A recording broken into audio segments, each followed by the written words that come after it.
Hi friends, कैसे हैं आप सभी। आज हम करेंगे 800 से लेके 1200 ईस्वी के बीच में जो राजपूत काल जिसको बोलते हैं, इसके क्वेश्चंस। और इसमें आएंगे गुर्जर, प्रतिहार, परमार, चौहान, गहलोत, कछवाहा, राठौड़, जाट, पाल, सेन, राष्ट्रकूट, पल्लव, चालुक्य और ये चोल वंश वगैरह, इससे संबंधित इसमें क्वेश्चन दिए गए हैं जो काफ़ी इंपॉर्टेंट है दोस्तों हमारे लिए। हर एक एग्ज़ाम के अंदर इसमें से क्वेश्चन आते हैं। आप देखेंगे कि आपको अलग अलग क्वेश्चन यहाँ पे मिलेंगे। स्टार्ट करते हैं। 9वीं शताब्दी का जो अरब व्यापारी सुलेमान है, किसके राज्य में आया था? तो दोस्तों ये आया था महिर भोज, जो प्रतिहार राज्य का था उसके टाइम पीरियड में। कौन से नगर में 84 खंभों पर स्थित वैष्णव मंदिर पर शिलालेखों में प्रतिहारों की वंशावली उत्कीर्ण की हुई है? तो ये है कामा, कोई नगर है, नगर की बात हुई थी यहाँ पर, तो कामा नगर है। त्रिपक्षीय संघर्ष में कौन विजयी रहता है? गुर्जर प्रतिहार। ये बेसिक सा क्वेश्चन है और कई बार हम गलत कर देते हैं अगर हमने अच्छे से नहीं कर रखा हो तो। पृथ्वीराज जो तृतीय है उसकी संरक्षिका कौन थी? तो ये थी कर्पूर देवी, ये इसकी माता थी और ये तृतीय की माता थी। और मुख्यमंत्री इसका महामंडलेश्वर जो कदमवास था या कैमवास इसको बोलते हैं, उसने कपूर देवी या पृथ्वीराज की उसी प्रकार सेवा की थी जिस प्रकार की हनुमान ने राम की थी। तो ये काफ़ी इंपॉर्टेंट फैक्ट हो जाता है। मोहम्मद गौरी व पृथ्वीराज चौहान के मध्य तराइन का जो प्रथम युद्ध कब हुआ? और इसमें गौरी परास्त हुआ था। तो ये 1191 में हुआ था। और 1192 जो सेकंड है उसमें जो गौरी यानी गौरी जीत जाता है, पृथ्वीराज चौहान को हरा देता है। 2.5 दिन के झोपड़े के संदर्भ में सत्य कथन देखने हैं, कौन कौन सत्य हैं इसमें।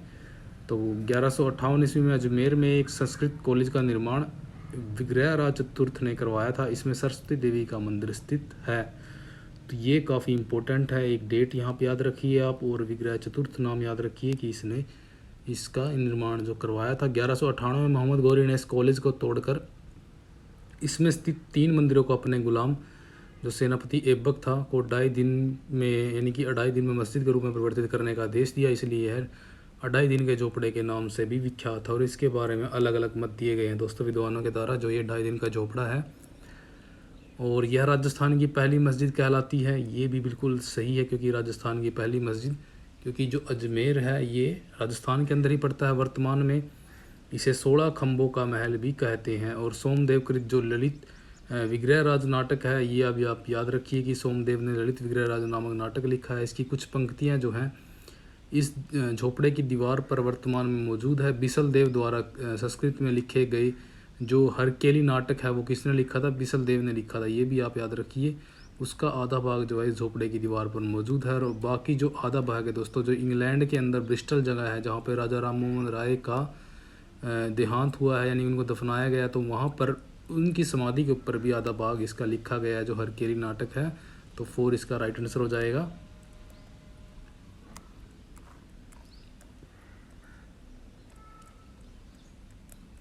पृथ्वीराज चौहान के संदर्भ में सत्य कथन देखना है कि कौन कौन से जो कथन इसके बारे में सत्य दिए गए। पृथ्वीराज जो तृतीय है इतिहास में राय पिथौरा और दल पुंगल के नाम से भी मशहूर है। दोनों नाम इंपॉर्टेंट है दोस्तों उनके, दल पुंगल और राय पिथौरा। कश्मीरी जो विद्वान हैं जैनक ने पुष्कर झील के किनारे बैठकर पृथ्वीराज विजय की रचना की थी। पृथ्वीराज विजय किसने लिखा है? जैनक ने लिखा है। पृथ्वीराज और संयोगिता में प्रेम था, इसकी जो अवहेलना है जयचंद ने की थी, क्योंकि जयचंद की ही पुत्री संयोगिता थी। पृथ्वीराज रासो, सुरजन चरित्र, आइन अकबरी, वैद डॉक्टर दशरथ शर्मा ने पृथ्वीराज और संयोगिता के स्वयंवर की घटना को सत्य माना है।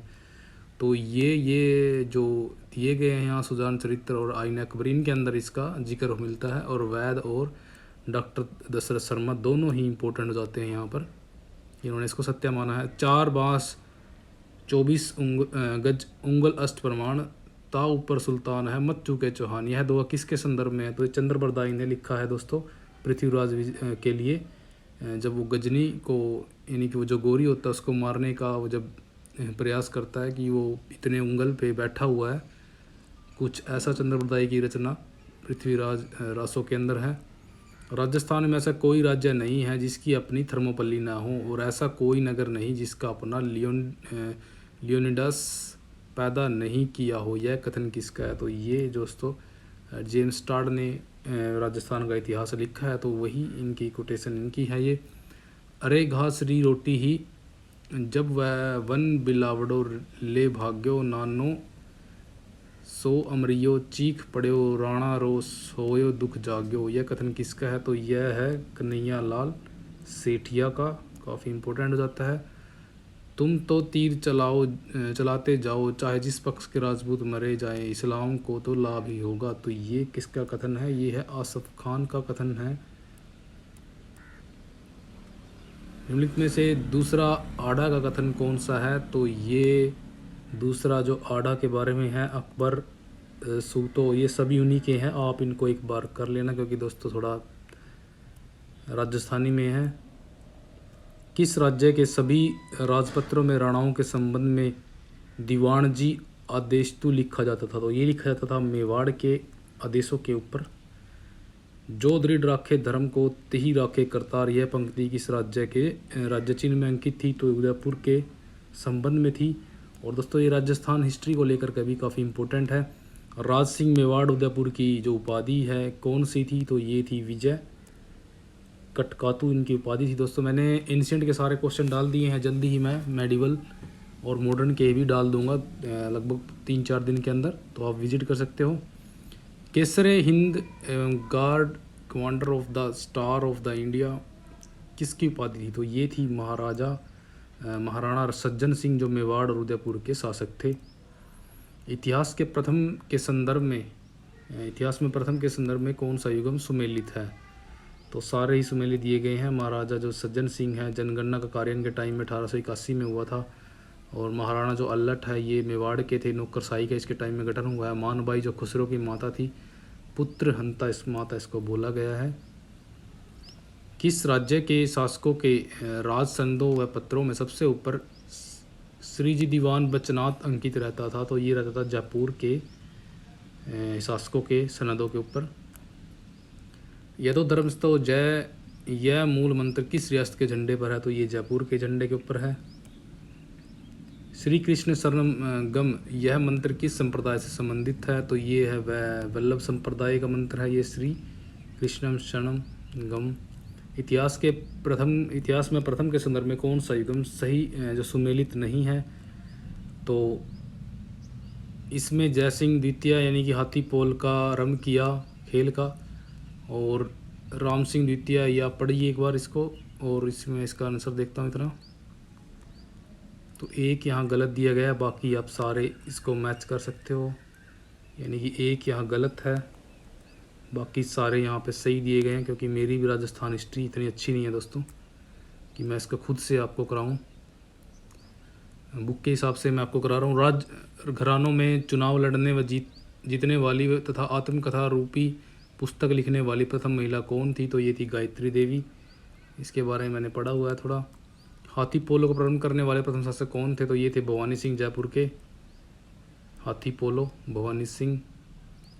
राजस्थान की हिस्ट्री काफ़ी अलग है दोस्तों, और क्योंकि हम इतना नहीं पढ़ते हैं इसको, ये वहीं के एग्ज़ाम में ज़्यादा आती है, हमारे पास बहुत कम हमें मिलती है ये, तो हम इसको अच्छे से नहीं करते। ये हमारी कमी लगा लीजिए आप, हमें इसको भी अच्छे से करना चाहिए।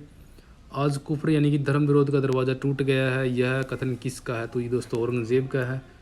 और औरंगज़ेब यह बात बोलता है, एक राजस्थान जो शासक था मिर्ज़ा राजा जयसिंह, शायद उसकी मृत्यु पर ये ऐसा कुछ बोलता है। यदि औरंगज़ेब मंदिरों को तोड़ देगा तो मैं भी मस्जिदों को तुड़वा दूंगा। तो ये था जसवंत सिंह का कथन। शायद जसवंत सिंह और उन दोनों में से ही वो ऊपर वाली बात बोली गई है। निम्न में से कौन सा युगम जो सुमेलित है? तो ये सारे ही सम्मिलित दिए गए हैं। सवाई राम सिंह द्वितीय जो है सितारे हिंद के उपनाम से, राव मालदेव जो है हशमत वाला शासक, राव चंद्र सेन जो है मारवाड़ का प्रताप इसको बोला गया है, और मारवाड़ का पथ प्रदर्शक भूला बिसरा राजा जो है राव चंद्र सेन को ही बोलते हैं। निम्नलिखित में से दुर्गादास जो राठौड़ की उपाधि कौन सी थी? तो ये थी मारवाड़ का नायक यानी कि राठौड़ का यूलिसिस राठौड़ वंश का उद्धारक। और ये सभी सुमेलित दिए गए हैं। राव रणमल जो मारवाड़ का था, भारमली इसकी दासी यानी कि इसके संबंध में है, और विजय राय की गुलाब राय, और महाराजा गज सिंह अनारा, ये सभी सुमेलित दिए गए हैं। कन्नौज ने अपना खोया हुआ गौरव किस गढ़वाल शासक के काल में प्राप्त किया? तो ये किया इसने गोविंद चंद्र के टाइम पे।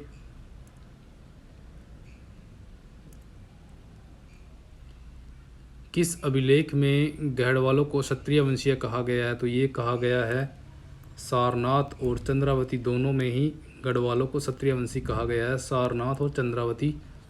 जो गढ़वाल वंश का उसका सबसे प्रथम स्वतंत्र शासक कौन था? तो ये चंद्रदेव था। और चंद्रदेव ने ही प्रजा पर क्या लगाया था?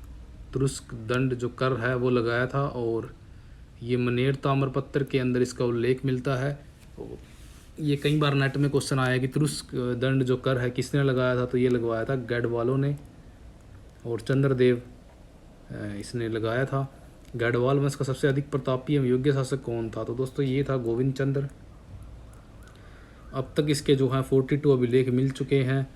गोविंद चंद्र का उत्तर काल का चाणक्य इसको बोलते हैं। गोविंद चंद्र को उत्तर काल का चाणक्य। और उसका जो सबसे महत्वपूर्ण कार्य है तुर्क आक्रमण को रोकना था। और जो कमोली ताम्रपत्र लेख में उसे विविध विद्या विचार वाचस्पति कहा गया है, अर्थात वह बृहस्पति के समान योग्य था। तो ये काफ़ी इंपॉर्टेंट है यहाँ पे। निम्न में से शासक का नाम बताइए जिसका चयन जनता ने खुद किया था। दोस्तों ये गोपाल था। गोपाल यानी कि पाल वंश का शासक था जो बंगाल में था। किस पाल शासक ने विक्रमशिला विश्वविद्यालय की स्थापना की थी? तो नालंदा विश्वविद्यालय का पुनरुद्धार करवाया था। तो ये धर्मपाल था। और मैंने आपको कई बार बताया है कि विक्रमशिला पर क्वेश्चन आया था एक लास्ट टाइम पे कि कौन सा विश्वविद्यालय जो है गंगा नदी के तट पर था? तो ये विक्रमशिला था। प्राचीन भारत के अंतिम शासक कौन थे जिनके आदेश पाटलिपुत्र में जारी होते थे? तो ये थे दोस्तों पाल वंश। और आखिरी शासक थे ये जिनके जो है आदेश पाटलिपुत्र से जारी हुए। उसके बाद जो है तुर्क वगैरह आ गए थे। पाल वंश के काल में किस लिपि का विकास हुआ? तो ये हुआ था बाला लिपि का। बाला लिपि जो है पाल वंश के टाइम में इसका विकास हुआ था। विक्रमशिला विश्वविद्यालय का सर्वश्रेष्ठ विद्वान जिसे तिब्बत में दूसरा बुद्ध माना जाता था वो कौन था? तो ये था दीपंकर श्रीज्ञान। किस वंश के युग में संस्कृत साहित्य में गौड़ी रीति का विकास हुआ? तो ये हुआ पाल वंश के टाइम पे।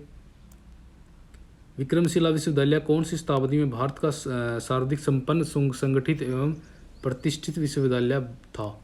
तो विक्रमशिला की यहाँ बात हो रही है। एक बार ऑप्शन चेक करते हैं सारे। तो इसका जो राइट आंसर है वो है 11वीं 12वीं शताब्दी के अंदर ये प्रतिष्ठित विश्वविद्यालय बन गया था। 11वीं 12वीं के शताब्दी के मध्य। भीमसेन का जो नुस्खा ए दिलखुशा है प्रमुख स्रोत है, कौन सा स्रोत है ये? दोस्तों ये है दक्कन में जो मुगलों ने गतिविधियाँ की थी, यानी कि जो भी औरंगजेब वगैरह के अभियान हुए हैं, तो इसके अंदर इसका प्रमाण मिलता है। स्मृति पर दान सागर और खगोल विद्या पर अद्भुत सागर नामक ग्रंथ की रचना किसने की थी? तो ये की थी बल्लाल सेन ने, दान सागर और अद्भुत सागर। सेन वंश के उस शासक का नाम बताइए जिसके दरबार में गीत गोविंद का लेखक जो जयदेव और पवन दूत दोनों विद्यमान थे। तो ये थे दोस्तों लक्ष्मण सेन के टाइम पे, यानी लक्ष्मण सेन ही को जो है बख्तियार खिलजी हरा देता है और वहाँ पे सल्तनत की स्थापना करता है। जयदेव का जो गीत गोविंद है वो कृष्ण से संबंधित है, गोविंद वर्ड आया है इसके अंदर। निम्नलिखित में से किसे एक नए संवत चलाने का यश प्राप्त है? तो ये लक्ष्मण सेन को है, इसने नया संवत चलाया था। सेन वंश का वास्तविक संस्थापक किसे मानते हैं? तो ये विजय सेन को माना जाता है वास्तविक संस्थापक। किस राष्ट्रकूट राजा ने अरबों को पराजित कर उनको संधि तथा गुजरात की तरफ बढ़ने से रोका था? तो ये था ध्रुव जो था राष्ट्रकूट राजा ने अरबों को सिंध तथा गुजरात की तरफ बढ़ने से रोक दिया था, तो ये ध्रुव था। किस शासक के समय कन्नड़ भाषा के त्रिरत्न उपस्थित थे? तो ये कृष्ण तृतीय के टाइम पर जो कन्नड़ के 3 रत्न उपस्थित थे। पंप, पोन और रन इनको बोलते हैं, तीनों इनके नाम हैं। कन्नड़ भाषा के त्रिरत्न हैं, आप एक बार इनको याद कर सकते हो। कन्नड़ भाषा का सर्वाधिक लोकप्रिय रत्न किसे माना जाता है? तो ये पंप को माना जाता है, पंप को आप याद रख सकते हैं। राष्ट्रकूट शासक अमोघवर्ष किस धर्म का कट्टर अनुयायी था? दोस्तों ये जैन धर्म का था। कौन सी नदी के तट पर राष्ट्रकूट वंश का उदय हुआ? तो ये नर्मदा नदी के तट पर हुआ था। अलोरा जो महाराष्ट्र में स्थित कैलाश मंदिर के संदर्भ में कौन सा कथन जो सत्य दिया गया है? इसका निर्माण कृष्ण प्रथम ने कराया। ये काफ़ी इंपॉर्टेंट है, ये स्टट और कई एग्जाम के अंदर कई बार आता है कि कैलाश मंदिर का निर्माण किसने कराया? तो कृष्ण प्रथम। यह मंदिर जो है गुफा कला का विश्व में सबसे आश्चर्यजनक यानी गुफा के अंदर बना हुआ है। ये एक आश्रम मंदिरों को परंपरा के राष्ट्रकूटों की सर्वश्रेष्ठ उपलब्धि, यानी कि एक आश्रम एक ही पत्थरों काट कर ये मंदिर बनाया गया। तो 4 के 4 सही दिए। राष्ट्रकूट जो वंश का अंतिम शासक कौन था, तो ये था कर्क सेकंड। यहाँ पर राष्ट्रकूट का अंतिम शासक था। उस चोल वंश के संस्थापक का नाम बताइए जिसकी राजधानी खजुराहो थी, तो ये ननुक था। इसकी राजधानी जो है खजुराहो थी। काफ़ी इंपॉर्टेंट है, आपको याद रखना है ये। निम्न में से किस एक राजपूत राजवंश द्वारा अपना उद्गम मिथकियाग्नि कुल से नहीं जोड़ा गया है, तो ये चंदेल हैं। और जो प्रतिहार हैं, चोलंकी हैं, और सोलंकी और चौहान है दोस्तों। ये चार ऐसे हैं, एक मुझे अभी याद नहीं आ रहा। चारों जो हैं, चार जो राजपूत हैं, इनको अग्नि कुल से जोड़ा जाता है, यानी कि इनकी उत्पत्ति अग्नि कुल से मानी गई, यानी कि अग्नि से प्रकट हुए हैं। खजुराहो के मंदिर किन का प्रतिनिधित्व करते हैं, तो ये हमें पता है, ये ईसाई खजुराहो के मंदिर किन का प्रतिनिधित्व करते हैं, तो ये दोस्तों वैष्णव धर्म का करते हैं। यहाँ पे ये गलत दिया गया है सेकंड। आप एक बार इसको चेक भी करना दोस्तों, क्योंकि यहाँ पे दो इसका आंसर दिए गए हैं। ये वैष्णव धर्म और अगर जैन और शैव धर्म भी हो सकता है यहाँ पे इसका आंसर। मैं इसको वैष्णव धर्म लगा रहा हूँ मैं इसका आंसर। आप खुद भी इसको एक बार चेक करना, आपको मिल जाएगा ईजिली ये, क्योंकि मैं स्टार्ट सीधा ही कर रहा हूँ इसको, मैंने खुद नहीं पढ़े हैं पहले इन क्वेश्चंस को। यहाँ पे दो दिया गया है, दो तो बिल्कुल गलत है इसका। कोणार्क के प्रसिद्ध सूर्य मंदिर के जो निर्माता थे वो कौन थे, तो ये थे नरसिम्हा फर्स्ट, जो है कोणार्क के सूर्य मंदिर के निर्माता थे। कई बार क्वेश्चन आता है कोणार्क में कौन सा मंदिर है, तो सूर्य मंदिर है। आला और उदल निम्न में से किस चंदेल शासक के सेनानायक थे, तो ये थे दोस्तों परमारदी देव के। परमारों की सर्वाधिक विस्तृत एवं शक्तिशाली शाखा कौन सी थी, तो ये थी मालवा में परमार रहते थे। इनमें से किस शासक ने उज्जैनी के स्थान पर धारा को अपनी राजधानी बनाया, तो ये था परमार भोज ने धारा को अपनी राजधानी बनाया था। प्रसिद्ध जैन शासक हेमचंद्र किस प्रसिद्ध सोलंकी शासक का दरबारी कवि था, तो ये था जयसिंह सिद्धराज का। और इन्होंने जो है सोमनाथ मंदिर में भी पूजा अर्चना की थी दोनों ने। अपराजित शैली का सूत्रपात किस पल्लव शासक के काल में हुआ, तो ये हुआ नंदीवर्मन सेकंड के टाइम पर। महाबलीपुरम जो तमिलनाडु के किस जिले में स्थित है, तो ये है दोस्तों कांचीपुरम में। महाबलीपुरम के रथ मंदिरों का निर्माण किन शासकों ने कराया, तो ये कराया था पल्लवों ने। इनमें से किसके काल को तमिल साहित्य का स्वर्ण युग माना जाता है, तो ये माना जाता है कंबन के टाइम को तमिल साहित्य का। सुंदर मूर्ति, अपार व तिरुज्ञान नामक शैव संतों की रचनाओं का संग्रह किस ग्रंथ में है। ज्ञातव्य है कि यह ग्रंथ शैव धर्म में वेदों के समान पूजनीय है, तो ये है तबारम इनको बोलते हैं, क्योंकि जो शैवों की जो रचना है उनको तबारम या त्योहारम बोला गया है। तो ये आप याद रख सकते हो। दरी मंदिर किस क्षेत्र में प्रसिद्ध है, तो ये है त्रिचिन्नापल्ली के अंदर। दरी मंदिर जो है त्रिचिन्नापल्ली के अंदर है। काफ़ी इंपॉर्टेंट ये क्वेश्चन आया है, आपको काफ़ी यूनिक लगा होगा ये। सामंत शब्द का जो मूल अर्थ क्या है, तो ये है पड़ोसी। जो सामंत शब्द होता है दोस्तों, इसका मूल अर्थ हमें पड़ोसी ज्ञात आता है कि ये पड़ोसी इसको बोलते हैं। विशिष्ट अथवा बेगार का प्राचीनतम अभिलेख कहाँ है, तो दोस्तों ये है रुद्रदमन का जूनागढ़ अभिलेख है। इसके अंदर इसका उल्लेख मिलता है, क्योंकि जो वो सुदर्शन झील थी उसके निर्माण में विशिष्टि और बेगार का उल्लेख, इस रुद्रदमन का जो अभिलेख है 150 ईसा पूर्व का जो ये अभिलेख है, संस्कृत का पहला अभिलेख भी माना गया, तो इसके अंदर विशिष्टि बेगार का उल्लेख मिलता है। दक्षिण भारतीय स्थापत्य एवं मूर्तिकला का जन्म कहाँ से हुआ, तो ये हुआ था महाबलीपुरम से। दक्षिण भारत में स्थापत्य एवं मूर्तिकला का जन्म महाबलीपुरम में हुआ था।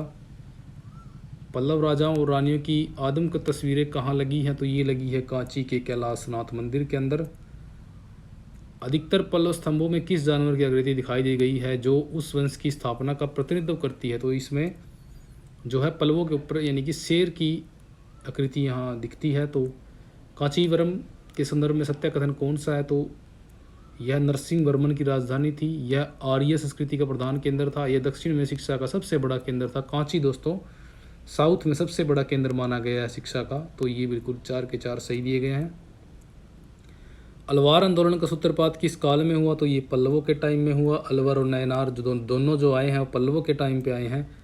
मामल शैली के संदर्भ में सत्य कथन कौन से हैं, ये पल्लव स्थापत्य की प्रमुख शैली थी। दक्षिण एशिया के द्वीप वास्तुकला के क्षेत्र में मामल शैली के मंदिरों के ऋणी हैं जो दक्षिण एशिया के अंदर जो जितने भी मंदिर बने हैं वो मामल शैली के ही मोस्टली बने हैं। इस शैली की सर्वोत्तम विशेषता क्या है?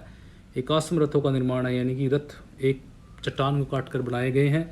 तो 4 के 4 यहाँ सही दिए गए हैं। पल्लव वंश का अंतिम शासक कौन था? तो ये था कंपा वर्मा, जिसका टाइम पीरियड जो दिया गया है यहाँ पे 948 से 980 ईस्वी। कंपा वर्मा अंतिम शासक था। मामल्लपुरम के संदर्भ में सत्य कथन कौन सा है? तो इसकी स्थापना नरसिंहवर्मन प्रथम ने की थी। यह मामल शैली का प्रथम, यानी कि सप्त पगोड़ा 7 मेरु 7 मंदिर यहाँ बने हुए जिनकी संख्या 8 है। तो ये 4 के 4 यहाँ सही दिए गए हैं। बादामी के चालुक्य ने स्थापत्य कला की किस शैली को विकसित किया? तो इन्होंने किया था बेसर शैली को। और ये जो बेसर शैली होती है ये नागर और द्रविड़ दोनों को मिला करके ये बनती है, यानी कि नागर और इसका मिक्सर जो है बेसर बोलते हैं। और बेसर शैली को जो है खच्चर शैली यानी गधा शैली बोला गया है, क्योंकि जब घोड़ा और गधे का मिक्सचर बनता है तो उसको खच्चर बोलते हैं। तो खच्चर शैली इसको बोलते हैं देसी लैंग्वेज में। कल्याणी चालुक्यों के वोलावारू तथा होरावारू थे। तो वोलावारू जो होलावारू ये क्या थे? ये सीमा शुल्क थे कल्याणी के चालुक्यों के, वोलावारू और होरावारू। किस कल्याणी के चालुक्य राजा ने तुंगभद्रा में अपने आप को डुबोकर परम योग किया था, यानी कि मृत्यु को प्राप्त किया था? ये था सोमेश्वर प्रथम। त्रिपक्षीय संघर्ष में भाग लेने वाले राजवंश थे। तो गुर्जर प्रतिहार तो जीते थे, इसमें राष्ट्रकूट एवं पाल थे तीनों। कई बार क्वेश्चन ये आता है और कई बार बच्चे इसको गलत कर देते हैं। हिंदू विधि निर्माता यानी कि जो ग्रंथ है मिताक्षरा, उसकी रचना विज्ञानेश्वर ने किस चालुक्य वंश के शासक के समय में की थी? तो ये की थी इन्होंने विक्रमादित्य जो 6 था उसके टाइम में, चालुक्य था ये।